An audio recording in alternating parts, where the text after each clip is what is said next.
Welcome to E360 TV, the live streaming and on-demand destination for influential voices and enlightened audiences. We offer trending, grassroots, and purpose-driven content across a diverse range of interests.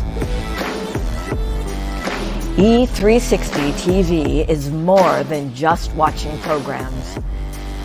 We offer the ability to interact with live shows connecting audiences to real, authentic influencers and storytellers while streaming to millions of devices.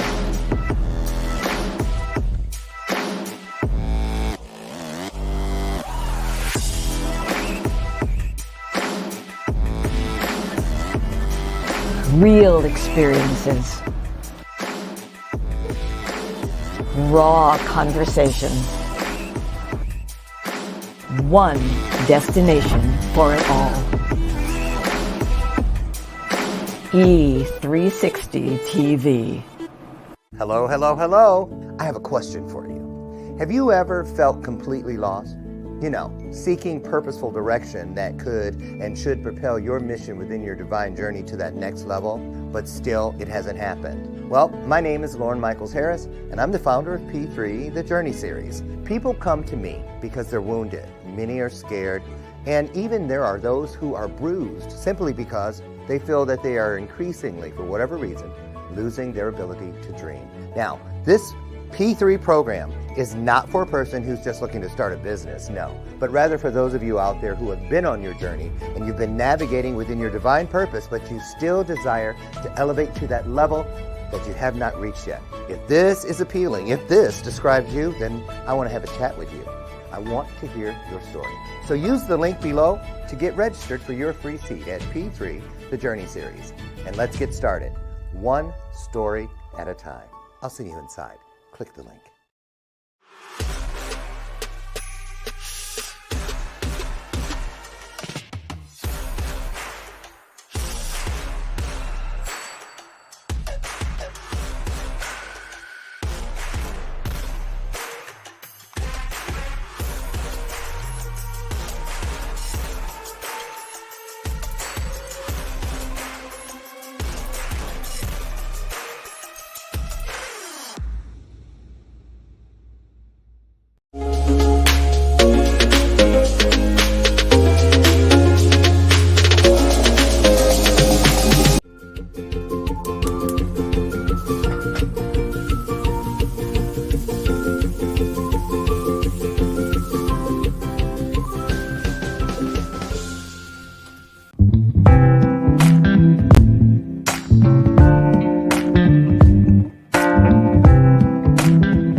Before you get it, baby, show me your soul.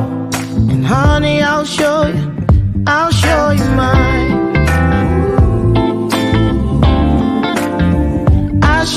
mine.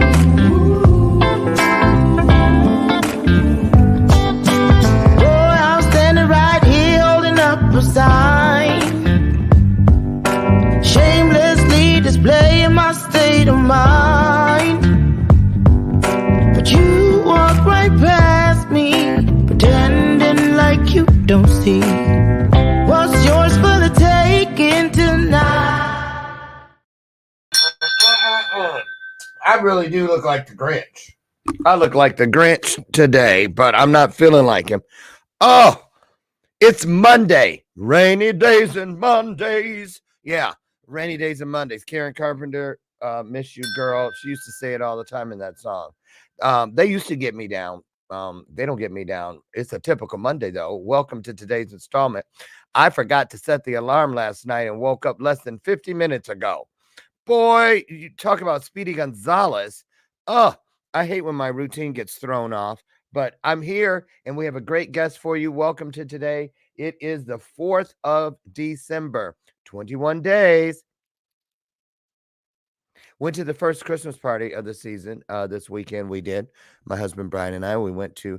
Hey Eric, thank you so much, my man, my good friend Eric, a proud sponsor of the Power We Symposium. Eric, we went and had a great time. We really did. And then I spent the rest of the weekend getting the stairway decorated. I have to do the banisters that go upstairs and the big window in our kitchen. It's one of those. What do you call those windows with, where you can put stuff back inside there? Yeah, I always do that like a Macy's window. So I did that. And my 50-foot Frosty, it rained here, so he kind of slid, and I had to go out and in the mud and slide around and move the stakes to get him to stand straight up because the kids don't play that. Other than that, I just relaxed, had myself a great weekend. How was yours? Put it in the comments on a scale of 1 to 10. How was your weekend? So here we are heading down the. Oh, let me just say that. Thank you, Demetria. Thank you. What was I gonna say? I'm still half asleep, but I got this. Welcome to the show, my sidekick, Miss Lucy McGillicuddy Ricardo. Been here all 8 years. Well, it'll be 8 years, January 8th. So I don't really have much other than that to report. I'll just get our guests in here. We'll get started. Well, I will say this. I'm going to ask you this. How you doing with your Christmas shopping? I've gotten Here's my problem. Matter of fact, I hid something down here. Oh, here it is. Woo! I hid something that I ordered for my husband. My problem is not getting the shopping done. I get the shopping done, do most of my 95% of it online. But then when it comes, I hide them in all these places. I just found something from Christmas 2 years ago, like 6 months ago. I was digging around and I was like, what is this? Whole bag of stuff. I was like, oh my goodness. And the thing was, the family member the stuff was for, I ain't even talking to her no more. Not for now. You know how you get mad with family? Like, look, I ain't studying you. So y'all know, okay, for my Caucasian viewers, that's a black thing. How many of you of my people have ever heard your grandmother or somebody old in your family say, I ain't studying her? Y'all heard that before? I have. It's supposedly it means, according to my grandmother, I am not studying you. I'm like, what? Anyway, it means talk to the hand. That's what it means. So Demetria Goode is here. Don't forget to put that E on the end of her name, GOODE. Oh, that sounds like a cheer. Demetria. Never mind. I have no rhythm. I don't even know why I try. Anyway, her birthday is day after tomorrow, so it's already a party. She went out and did her thing this weekend. We're going to hear about that. But let me tell you a little bit about her. She says that in November of 2021, CEO Demetria Goode founded the Good Fight after she was brutally beaten and stabbed.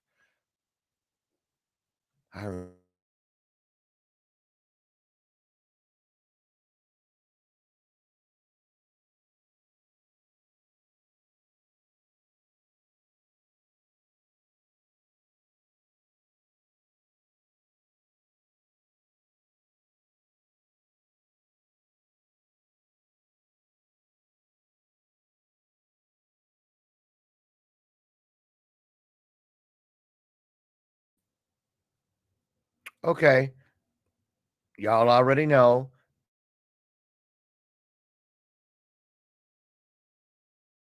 Anyway, am I back? Lord, Comcast, quit playing with me today.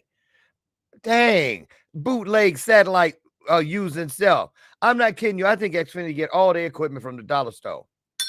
All of it. So, okay, back to Demetria. So she was stabbed 6 times in 2013 by her ex. She had, of course, lots of trauma, lots of pain. She believed it would stop in death. Oh, and she attempted to, it was too much, she thought, and she attempted to take her own life. Her plan was interrupted when her youngest daughter described how much she loved and adored her. And then from that point on, she took on a new positive and a fresh outlook on life and was determined to heal. So she began the process of loving herself in the past, present, and future. Now, we're going to show you her website too, but the organization, the mission of the Good Fight, it says, is the mission of the Good Fight is to positively impact the lives of victims affected by domestic violence or life trauma through connections and sharing of life experiences in group or individual sessions. The Good Fight's vision is to help others with support they may not otherwise have within a space free of judgment. Yeah, because a lot of stigma attached to that. People don't want to, just like rape and sexual assault and things like that. A lot of people hold that in. So anyway, we're going to get her in here, you guys. This is a tough conversation, but it's one that it needs to happen. So when we come together, two or more, spiritual magic, which now makes that tough conversation an illuminated conversation. So here we go. Put your hearts together. Put them on the screen, won't you? As we bring in our guest today, DEMETRIA GOODE.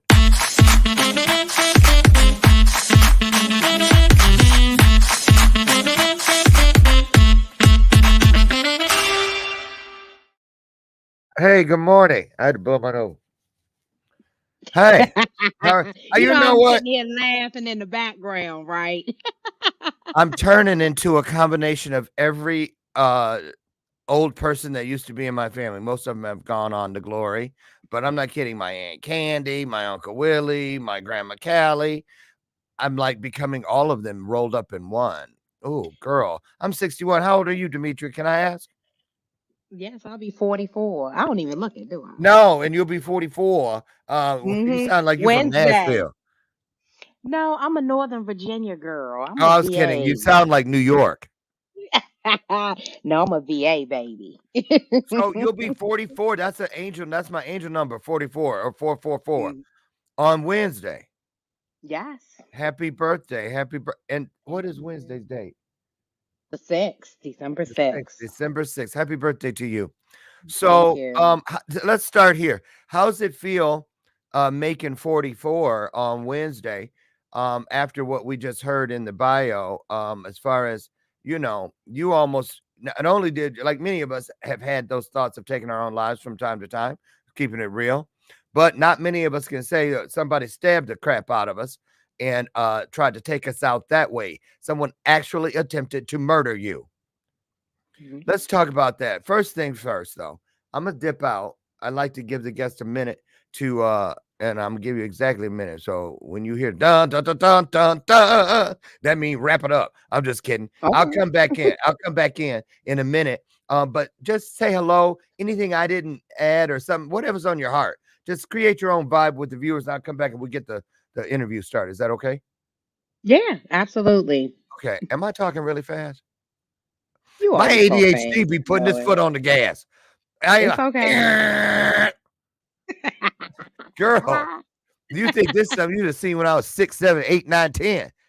Eh, I could only imagine bouncing off them walls. Ping, ping, ping, ping, ping. No, yep, you're right. I lived in the hallway at school. They might as well have just built me a desk out there because I was in that hallway all the time. Were you the class clown getting put Yep, out? yep, sure was, sure was. Anyway, take it away. I'll be back. Start pouring into the folks, won't you, please? I sure will. Hello, everyone. My name is Demetria Good. I am the founder of the Good Fight. The Good Fight is sharing life experiences of others in hopes that they will start the journey of healing. The Good Fight was originated actually from me sharing my life experience of the traumas that I went through in my relationship with my ex-husband, who brutally beat and stabbed me 6 times. This is just even bigger because I've taken accountability for my actions and I've forgiven in other aspects. So there's two things in life: forgiving and taking accountability. But through the relationship, it dug me so deep that I was confused. I didn't know myself. I went through all forms of abuse through the relationship. But I'm very transparent, and the aspect is that I verbally abused as well. My verbal abuse more so came from me standing up, defending me and my family. And we are trying to deliver a message of mental health, domestic violence, life traumas. So, can I keep going or I need to stop? Oh, you keep going. Okay, We so it took me and the purpose of the good fight, it took me years. I think for like 5 years I would type what happened to me and I would delete it.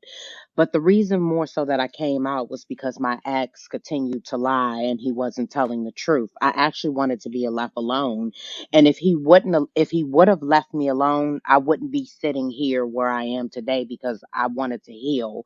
But this is a blessing of this.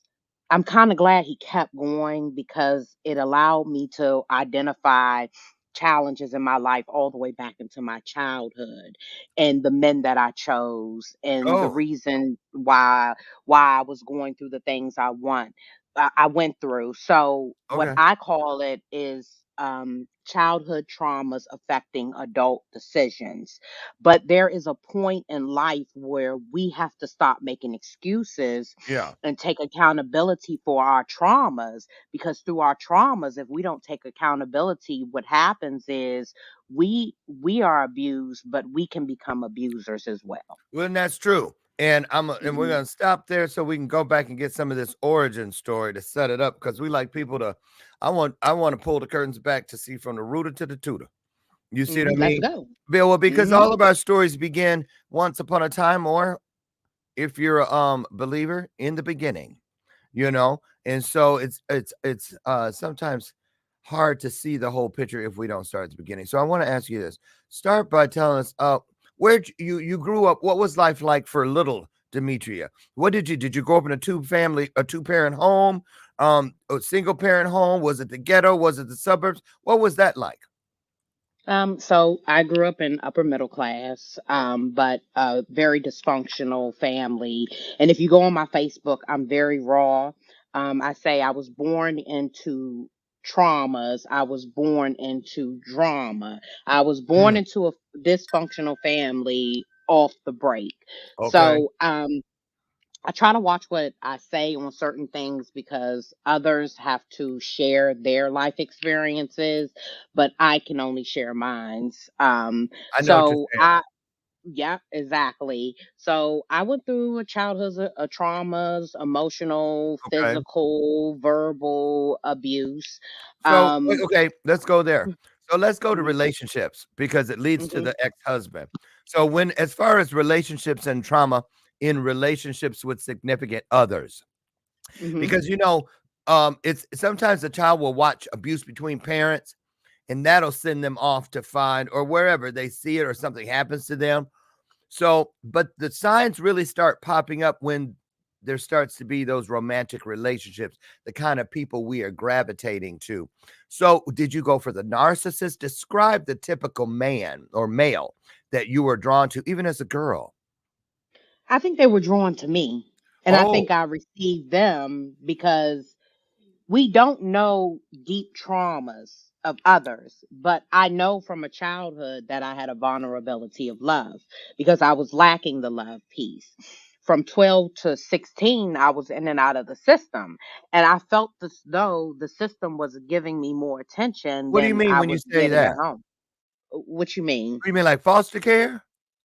In juvenile jail, Juvenile. and yes, in Oh, group homes. were you running I away? What was going on with you? I ran away. I had behavioral issues in school, but I was lovable in between. This is the thing. I was a lovable person, Mm. but I was at one point in my life I was a bully. And I'm very heavy on bullying. I'm against bullying, and I will defend anyone that is being bullied. So I used to get bullied by a few family members. So when I would get bullied, I would bully others, What right, age at were you? school. What age were you? I'm trying to Um, get. Probably about 8. I was in elementary. When you were a bully. Okay, go ahead. Yes, I was in elementary, and I would um I would be bullied. So I would go to school and bully. But I didn't bully all the time, but I did bully. But after I would bully, I felt bad about it. And Mm. I felt bad because I know what it felt like to be bullied, but at that age, you really don't um put two and two together. Right. If it's normal at home because it becomes normal at home, you kind of it becomes a normal Doesn't practice everybody in do this at society. home? Y'all should be used to this. I know, right. You That's what know, you're you shouldn't you're be thinking. used to it. Yeah. Yeah, that's what you think. And I probably I bullied for a few years, and now I can talk about it because I've apologized So as you're I a got retired older. bully. I'm a retired bully. I was a child. I think as kids we don't know no better. We practice on what we're taught. How So, old were you, Demetria, when someone other than a family member mhm. put their hands on you? Mm, So that could be a schoolyard fight. I I don't even recall You don't others recall? What putting about their in a hands on me. romantic relationship? Was Um, this ex-husband, the first time you ever dealt with that? no, and actually through relationships, I went through domestic abuse, and In I most of your remember relationships? quite a few of them. Yeah, How many? If you had a um, number. probably like 4 or 5 of them. You had 4 or 5 relationships before your ex-husband where there was domestic violence involved. And I left. And I was able to get out of those relationships, and I stood up for myself. I remember one of my exes used to hit me and kind of corner me in a room, and I literally called my mother, and I was like, he was hitting me, and I was ready to jump out of a window on a second story connected home, and it was a Yeah, high jump, but I was going to jump out the window just to get away. um, just to get away. Yeah. Hey, so okay, can we just okay. We just these conversations, that's why I don't call them interviews, because interviews you usually got a list of questions and stuff. I just let spirit take us where we're supposed to go. Hmm. Because we're gonna talk about what somebody needs to hear. And we're gonna Of talk about what course, we all need to hear, what we need. So let's just go there. I want to we ask you this. supposed to. Because people always say, especially you watch those movies and you go, girl, you see her get hit or pushed or see, I see that's the problem. I'd have left right then. She crazy. Ain't no way I'd have said people think it's that easy. But I'm always really interested in if it happened. Okay, after the first time, did you think there ain't no way in hell I'm gonna ever be with somebody who's gonna put their hands on me? But then it happens and they say, "Oh, baby, I'm sorry. I'm sorry. I promise. I don't know what happens to me." That's what they show in the shows anyway. I've never seen it in real life. But in the shows, they always show the guy go or the woman, because women do it too. I'm sorry. I don't know what comes over me. I promise it'll never happen again. You sure? Okay. And then they stay. What is that thing, in It's your opinion? watching stuff. I think it's as a childhood watching it. So you watch relatives fight, or you watch a male hit a female, and then you watch as time goes on that they're talking again, right? So you watch a lot of this growing up. You watch family members how they treat other women.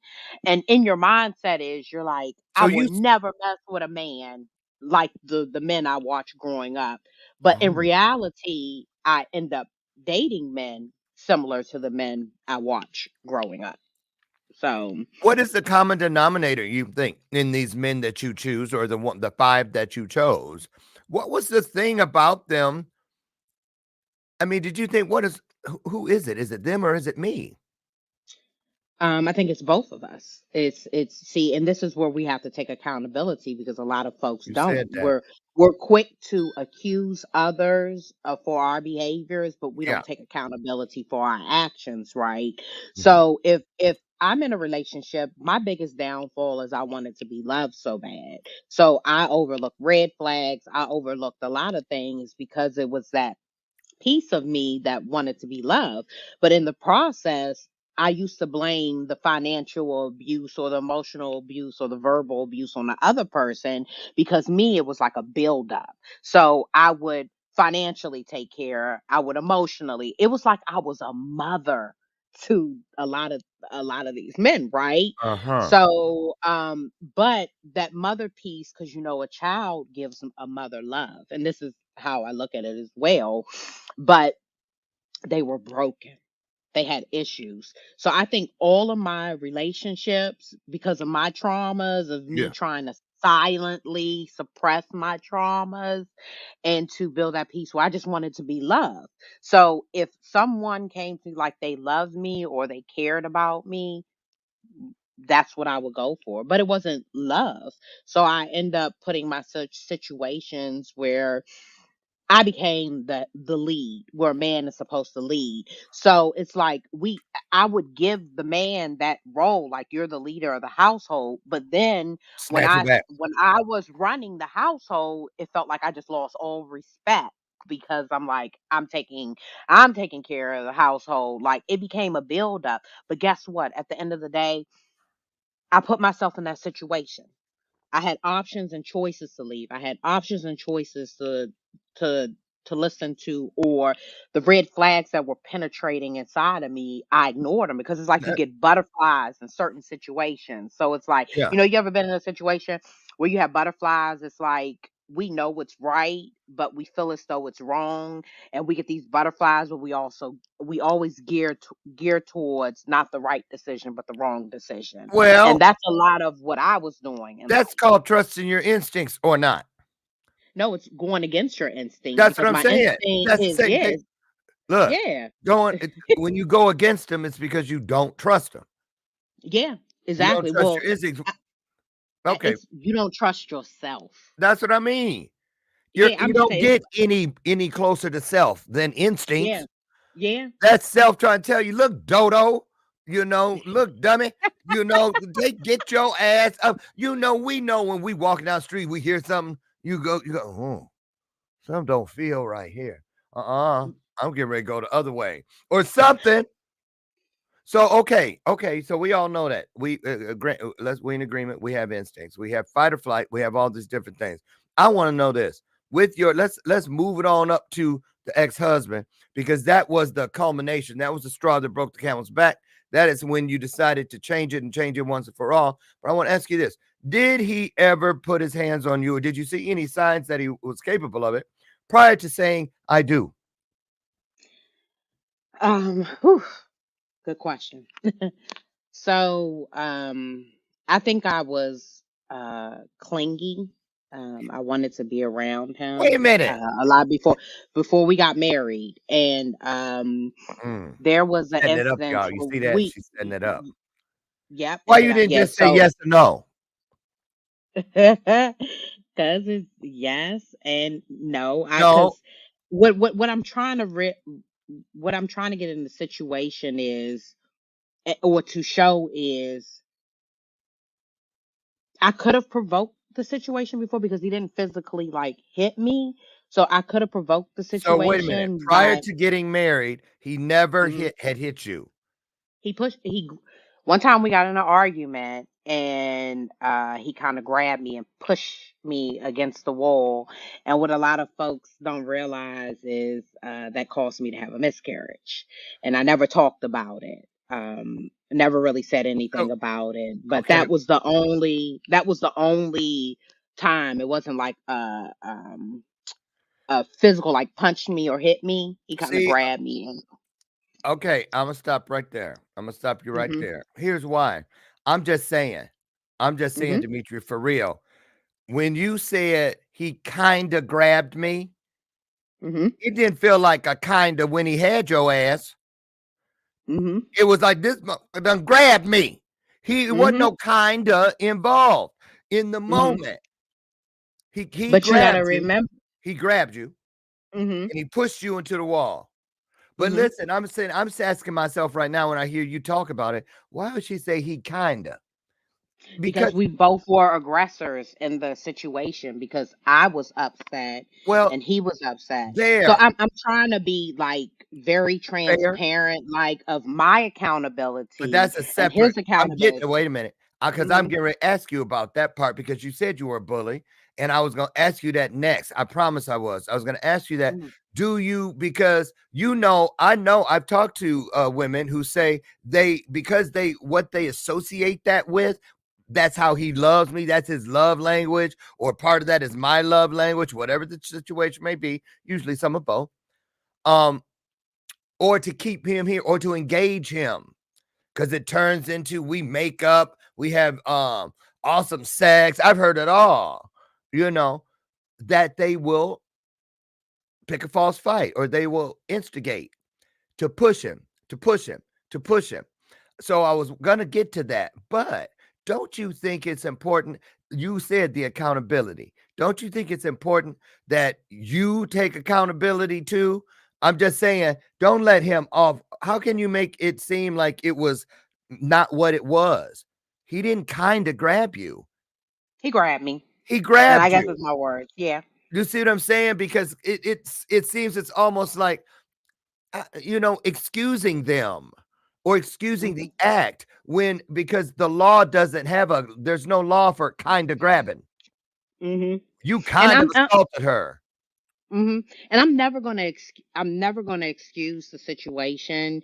I just had my part, and Why do you I think we do what you just remember. did? I mean, all of Yeah. us. Why do you think we do what you just did, though?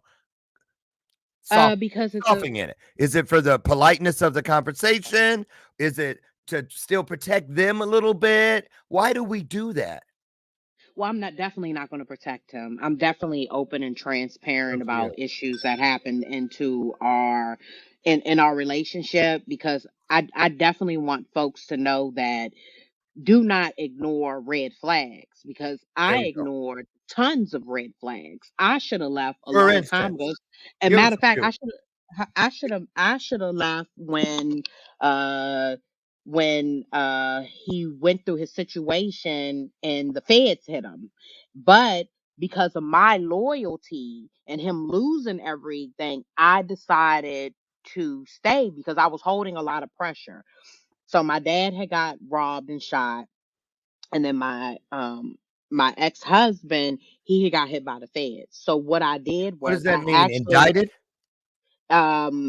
he took a plea bargain. Okay. So Okay. So yeah, he had so some legal it things. was, he had some legal things going on. Did he go So to the jail? piece house, he did a few days or month, it wasn't that much time, so he was on house arrest, so he got time served for the house. He was in jail for a few, then came out, they put him on house arrest, so he did a lot of his time on the He was in monitor jail for a few what? Days, hours, for minutes? a day, 4 days. It might have been a week or so. I can't, Okay, so it wasn't it that was big. like Okay. 13 years ago, so it was a Okay. while ago. So what So you're happened was loyal. You're I'm loyal loyal, because you very you loyal. wait, you're loyal because you made vows, or you're loyal to something within this relationship, even if it doesn't service that you might be codependent on. What were you loyal to? Let's just put it out there. What do you think you were loyal to? Because a lot of people, that's I've why women, they say a lot, keep going back, because they loyal. But what are they loyal I've to? The black eye? I think I was so he wasn't physically that one push, that was our only, like, and we had disagreements and arguments, but that was the only time he put his hands on me. Was he a narcissist? From the beginning. He Was was a narcissist. okay, And, all right. and actually he had a very bad drinking problem, a very, very bad drinking problem. So wait a And to be minute. honest, Wait, there you go. Polishing him up. It's polishing the situation up instead of throwing its rusty ass out there the way it's supposed to be. So what you saying? He was a drunk? He was yeah, an and alcoholic? yes, and it got even worse when everything started downfalling in his life. So to be honest with you, to be completely honest and transparent, I felt bad for him. I felt bad for him because he would always talk about his family members and how he helped them. But when he was in a situation, they weren't there to help him.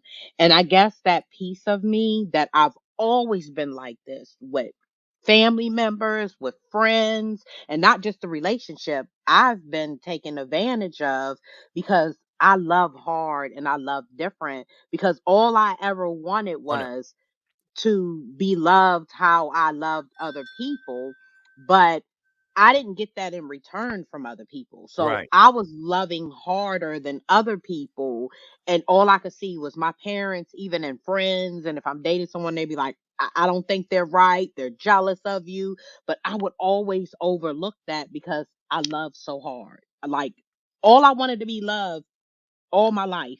To be honest with you, Yeah.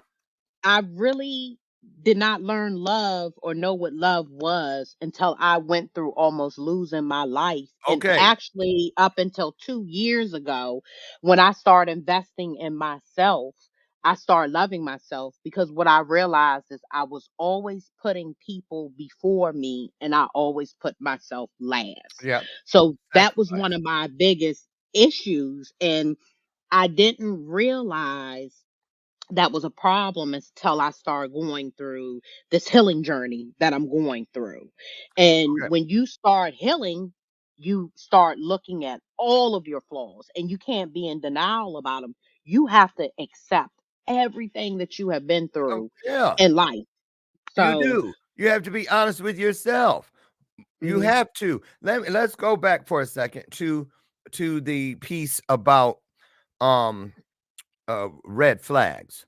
So let's mhm, just for the sake of time, because we got a lot of ground to yet cover. I want to go still over to your talk about the organization and all that. But let's mhm, go here. Let's speed it up. We're gonna go to, let's say, pick out a couple. What did you have any just the last 30 days leading up to the stabbing, the assault? Were there any red flags in that 30-day period that you remember that stand out? If so, briefly, just describe them. What were the things? How did you said, because he had pushed you way back at the beginning, nothing, nothing, nothing, nothing, nothing, up to stabbing you 6 times. So let's go. 30 days before it happened. Did you okay. So start seeing it? I'm gonna be transparent about this before we get to 30 days, but I'm only gonna say 1 second of this. We had a lot of issues after I got pregnant with our second child. I mean, we didn't have any issues because I was saving his ass through the court process. Mm. And to be honest with you, the reason why the judge gave him another chance in society, and this is what people don't know, Ooh. is because You. we had got married. I had got pregnant. My best friend helped him get a job, which he complained about. So all of the things were coming from my side on his buildup of making him look good. And this is where a lot of my You anger still came from. doing it. I You I still thought try to he was make him look bad. good. I did. I No, did. I'm no, you now. do. Not did. You You think do. so? Oh Yeah. no, Girl, not when why I you think talk. wait, why you think I was checking you and saying he had somewhat of a drinking problem? You was trying to make him look good. I No, he said, had a wait a bad minute. You drinking mean he was a drunk? He was an He was a alcoholic? drunk. Then you went, Yeah. uh-huh. Yeah, I mean, well, I try to, I guess, select my word, but no, he was a drunk. He was an Oh, you see alcoholic, what I'm and saying though? yeah. You So I know it's I all get it. nice and you so respectful and sweet and this and the other, but you know what though? I'ma just say Hmm. this. Our stories, we drive our points of our stories through imagery. And so Hmm. when you change the image of what that moment looked and felt like to the person that is 2 feet from that moment, they're not going to get what they need from you because I, theirs doesn't look like that pretty thing. Well, hers was, oh, she can't tell me nothing because hmm. he just had a drinking problem. That guy sleeping over in the corner is a drunk. So she and Yeah, I have nothing. You get what I'm saying?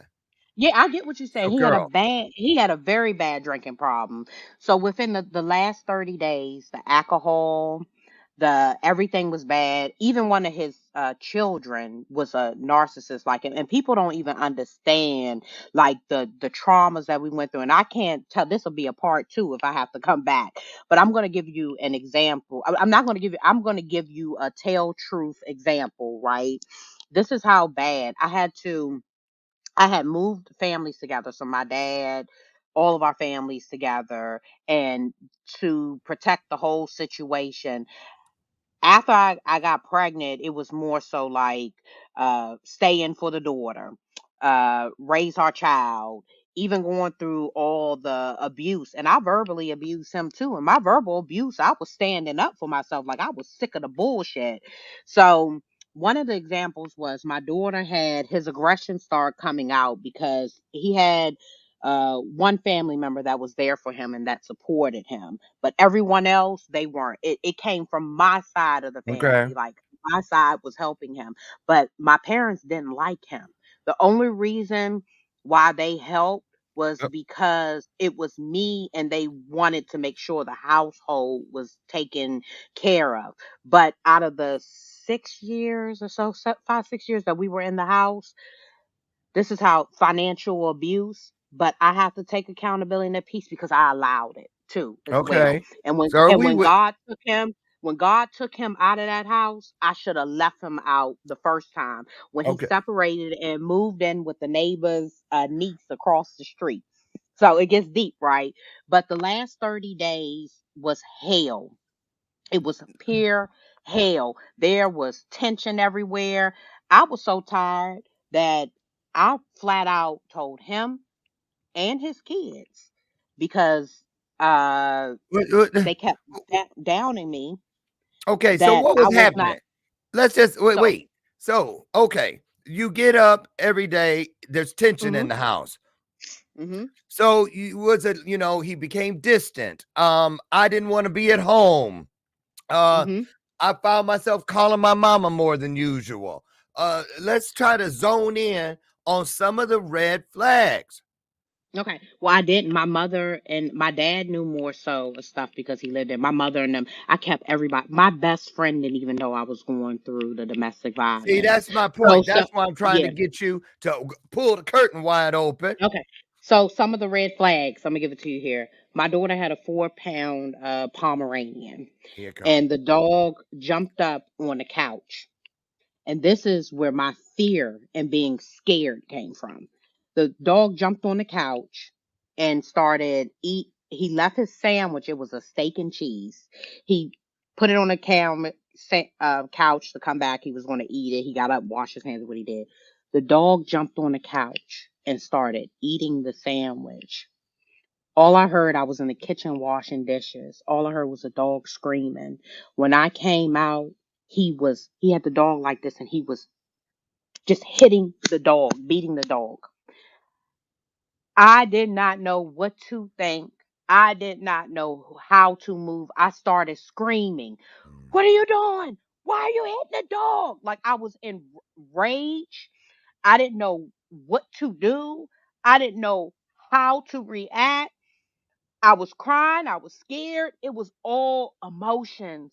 I started pacing and walking back and forth, and I should have got his ass locked up Was the then. dog okay? Roxy, that was her name. Her eye popped out of her head, Oh, and I had I had to pay for it. So he took. I told him I stopped. I was like, "You're gonna take this. You're gonna take the dog to the vet. I'm not doing it." I was enraged. I was pregnant. I was already financially struggling. I'm gonna tell you, Dr. Lauren, I didn't even know who I was. I was so confused and drained and damaged from this marriage. I didn't even know who I was. there it is. And I end up having to pay $3,000 that I didn't have. So I had to break down payment arrangements with the vet hospital. I wrote them six $500 post dated checks for every time that I got paid. So I had to end up paying the bill. But Roxy lost her eyesight. They had Oh, to sew her eye in her head, and it traumatized. And this is the thing. We go through these relationships, but we're traumatizing our kids as yeah. well. So our kids are affected, and I'm standing up for my kids though. I didn't care. Like I went to bat through the fear and the rage. I stood up for my babies, right? But I had to deal with that piece. But I'm gonna tell you, he had me scared and in fear shitless. So I would go through these traumas Okay. even though I'm standing up, Yeah. but I was afraid because I'm like, What's next?" So And there speaking of was a okay, lot of what's next. right. So this is in the 30 days leading up to the stabbing, No, this wasn't in the 30 days. but this I was was some one going of the through. sites. This is one of Okay. them. I went through his daughter, telling people that I needed a DNA, that I was cheating on my husband. His child had befriended one of my old friends that I didn't talk to. I hadn't talked to her in over 2 years. And they try to pull back like they didn't have anything to do, but they had a lot to do with it.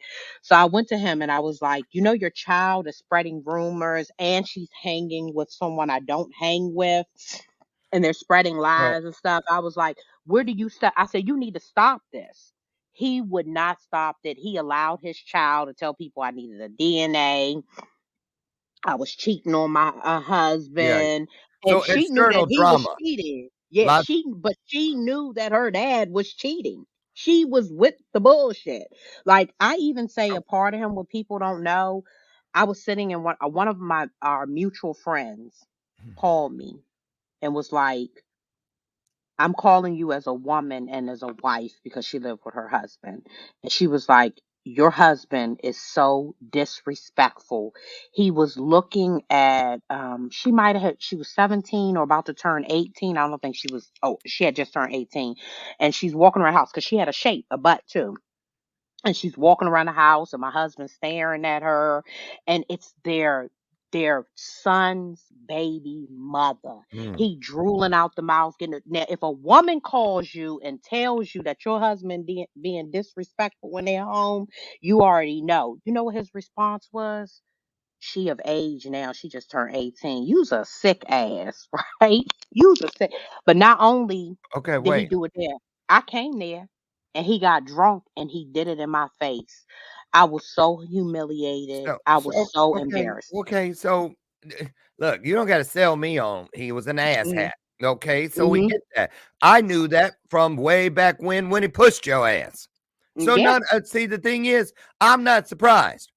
Mm-hmm. See, this is what we got to understand. When somebody keeps showing their hand, right? When somebody, two things. When somebody's showing their hand, you can't keep saying, and take them out of context. If you see something once, they already showed you what they're capable of.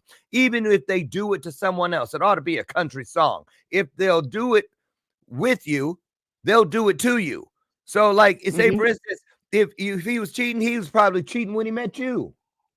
I'm just saying, a lot of people, we dismiss this stuff. So, second of all, listen to me. All that external drama and all this. So, you see those signs and you got to take them and you got to say, look, I am better than this. You really do. But see, now it still gets you. You see what I'm saying? I can tell. I can tell. But listen, don't be surprised when a person does that kind of stuff. Expect it. Because Mm-hmm. when you're surprised, you don't know how to process what to do with it when it happens. But as soon as you expect it and it happens, oh, I knew you was coming. Come right this way. I Mm-hmm. got something for you. Sit right there. Because you expected it. So Mm-hmm. I just want you to say that don't live in surprise with nothing Mm-hmm. with people. Don't watch people's mouths. Watch their feet. And the first time they Mm-hmm. step there, just know that's the road that they walk. There it is. They feet showed you the truth. That's it. That's Mm-hmm. easy, y'all. That's grandmama wisdom. My grandmama told me that. Now listen, take us to the day of. So how did that day start out? A typical day in the house? Everybody getting along, or was it like did something tell you, girl, you know what, you probably need to leave? What was that day? Stay in there now. Stay in this room known as that day. Take us into that day if you could. First of all, I had a no trespassing, so I went So, through so you're not most of even the living legal stuff. together. Yeah, we were living together. So I came home from But my wait, part-time job. wait. Didn't you just say there was a no trespass? I'm talking about no trespassing in my relationship. So people weren't nobody knew the abuse that I was going through. Like, Oh, I was very quiet about the abuse. Like, my best friend didn't even know. Like, my mom didn't. They knew bits and pieces of it. okay. Like, I was very quiet about the Okay. abuse. So it's So I the had day came of. home from work. Okay. The day that it happened, I had worked my part-time job. So I had actually been working almost 80 hours a week for some time. Um, and I was exhausted. I was mentally drained. And I came home, and when I walked in the house, he was on the phone talking to someone. So whoever, if you're watching this, they know what I'm talking about. Oh, He was on the phone and he was talking shit about me. And I came in the house and I think I blacked out. I ain't even gonna lie. I think I blacked out. And I just was like, whoever you're talking to on the phone, tell me you'll buy alcohol before you buy your daughter diapers. And I just kept rumbling. And then I told, like, everything that was bottled inside of me just exploded and came out of me. And I was like, and you know what? You have 6 months. Our marriage is done. I don't want to be married to you no more. I said, save your money up and move Uh-oh. on. You can stay here for 6 months, but we're not doing anything. Save your money and move on. I was like, and then I Ooh, you looked at better him. call Tyrone.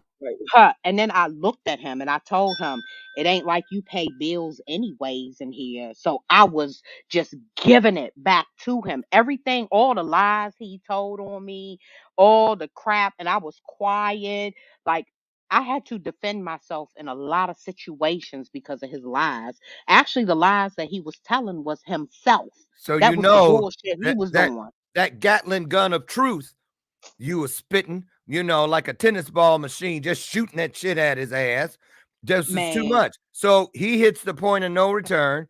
Then what yeah. happens? I was throwing baseball curveballs at them. They had to be coming at like 100 miles an hour. So I Ooh. turned around like I had a North face on. It was a trench. I never zipping this coat up. It's like it was a windshield proof, and I know God was on my side because I'm gonna tell God. y'all I had prayed that God get me out of this marriage in silence. See, God didn't tell me how He was gonna get me out of the marriage, Uh-oh, here we but go. this is the warning God sent to me before I Uh, tell y'all what happened go ahead. is I gave you signs to leave and you ignored them. Ooh, But I'm going to get you out of this relationship, but it almost cost me my life. And this is why I do the work that I do. here we go. So when I stood up, our daughter was on the floor asleep. My son was outside. My play nephew was outside. They were waiting in the car for me to drop them Is this off. daytime or nighttime? Oh, it was about, I got off work at 3 o'clock, so it was about 4 o'clock. It was cloudy outside. It was dreary. It was one of those like lazy days. Let's put it like that. Mm-hmm. I was exhausted, just got from work, so I came in, and I'm gonna tell y'all what really triggered me before this. I was working 80 hours a week. I'm Oh, talking about going to work at night, coming home exhausted, sleeping 4 hours. I had a newborn. I barely spent time with my newborn. When I would get home, I would put her up under me and just cuddle her, give her a mhm. bath, go to sleep, and get up and do it all over again. This dude was like, one of my friends was there. How Now, you get remind you, I'm working. He told her that she was more of a mother to me than I was to my child. And I was trying to work my butt off to pay bills in the household, which he wasn't taking. And that's the moment I lost all respect for him. I had no respect for this man. uh-huh, Any uh-huh. pinch that I had it no, I didn't have it anymore. And so I was zipping my coat up. When I came back, somehow he had grabbed a steak knife. So he stabbed me with a steak knife. When See he what I got mean? up and I came, when Somehow he he had grabbed one.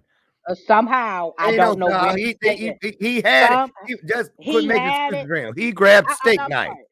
I'm using the wrong words. I'm saying I don't know how the steak knife got in his hand. So let me reword it like that. Okay. So I'm using the wrong words. I I don't don't want know you how the steak protecting him knife no got in more. his hand, but he had a steak knife and actually he had the knife curved up in his hand. Like, and he stood up and Mm, he started hitting me. mm. And he was beating me so hard that I didn't even realize that he was stabbing me. So it's a hard when you come in the house, you come up the steps, the living room is here. It's a long hallway that goes down. So he was beating me down the hallway. And as he was beating me, he was stabbing me. And when we got to the back room on the side, which was my daughter's room, he was still beating me and hitting me to the point when my dad was downstairs. He did not know what was going on. And this is the reaction. I start banging on the floor. As he was hitting me, I was banging on the floor. I was banging on the floor. And he was grabbing my hair. As he was pulling my hair up, he would pull my hair up and hit me. Boom. And then my face would go down to the floor. I had braids. I had all golf balls of like hair pulled out of the back of my head. But he stabbed me 6 times, one over my heart, one here, one on my upper shoulders, twice in my hand. I had to have a major surgery on my hand. He damaged my Oh, tendons and nerves. And as you see, I cannot fully bend my hand. I yeah. can pull this one, so I have a disability, and I still have pains in my hand. I still go through that piece of it, and I had 15 stitches up my chin to lip. That's why you see Oh, here, okay. and my lip is shifted. And then I had 3 staples in my head. So when I got to my head was split open like this. My face was split open like this. And where is this man today? He is out of jail. He did do time. He's out of jail. And this is another message that I want to send after I finish this to anyone going through domestic violence. Okay. And he was stabbing me so hard, the steak knife split in half. Now, me banging on the floor, my dad had walked in. Now, remind you, my dad doesn't have full strength because he was robbed like a few years before that. So he's not strong. But my dad pushed this man back, and I slid under my dad's legs. And as I slid, I got down the steps. And as I got outside, that's when I realized I was stabbed. I held my hands down, the blood was just running down my arms. And there were 6 911 calls. I was one, my son was one, the neighbor. It was a couple people coming down the road that called 911. And I actually got to hear the 911 calls afterwards, but it took the paramedics who were up the street. I actually could have sued them, but I didn't, because after the incident, the volunteer from the fire department came to my house and knocked on my door, and he said, I wanted to tell you, out of all my years, and I'm about to get emotional, that when I got in the fire truck, the first thing I did was called for my kids. I called my mom's because my daughter was there. I was like, he stabbed me. I want to make sure y'all are right. And if I don't make it, I want you to know that I love you. And the guy was like, they were like, ma'am, we got to get these clothes. I said, I have to call my kids. I have to call my kids. And he came back. He was like, your strength and your courage, I've never seen that. You put your kids first. You didn't even know if you were going to make it or not. I want to admire you. He apologized to me, and he was like, I just thank God that you are alive, because the same thing happened to a lady the day after me, and she didn't survive. Whoever she was dealing with got stabbed as Yeah. well. But I want to tell folks, I was so confused and mentally messed up, and I just was not myself. I was like not a zombie, but a zombie within myself, because I tried to function, but I was just distraught everywhere. Yeah. And Listen, even after the because unfortunately, we're just about out of time, but I still feel that we got to the juncture today in this conversation that we needed to. And you see what I'm saying? Because you see, it took a minute, but see, this work you're doing on the screen, you guys, is the National Domestic Violence Hotline number. And I got that number directly off the homepage of Demetria's website, which you see scrolling at the bottom of the screen. And this work that you do, the Good Fight, you guys get over and check it out. Demetria, I commend you for going through this story over and this going back, literally, because when you drive a story through imagery, you have to relive it. Therefore, you're returning to the scene of the crime. You're literally returning there over and over and over, so that in the hopes that your story will help someone else not have that story. And so I get it. And I know it's never easy, but you know what? Hurt people just don't hurt people. Here is proof that hurt people actually can heal people as well. And what a great note to end today's show on. So thank you so much. We're going to have to get you back because you were just barely getting started. Hang out backstage. I want to holler at you before you go. Okay. Thank you so much. Thank you so much. That's off to you. You guys, thank you so much. I wouldn't do this without you. I wouldn't want to. I couldn't even if I did. So I just say this. Thank you for coming in today and allowing us to pour into your day and for pouring into ours. Hopefully tomorrow, God willing, I'll meet you over there on the front porch. We're together. We'll do it again. Another illuminated conversation right here on Bathrobe Moments. So I'm Dr. Lauren. Get out, find your highest self today. And remember, in closing, I love you.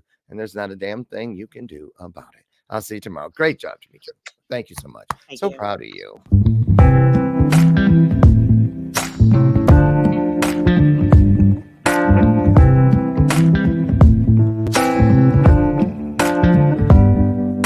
Show me your soul. Baby, I'll show you mine. Show me your soul. way past time. How expensive do I have to be? Need I spell it out before you get it, baby? Show me your soul, and honey, I'll show you. I'll show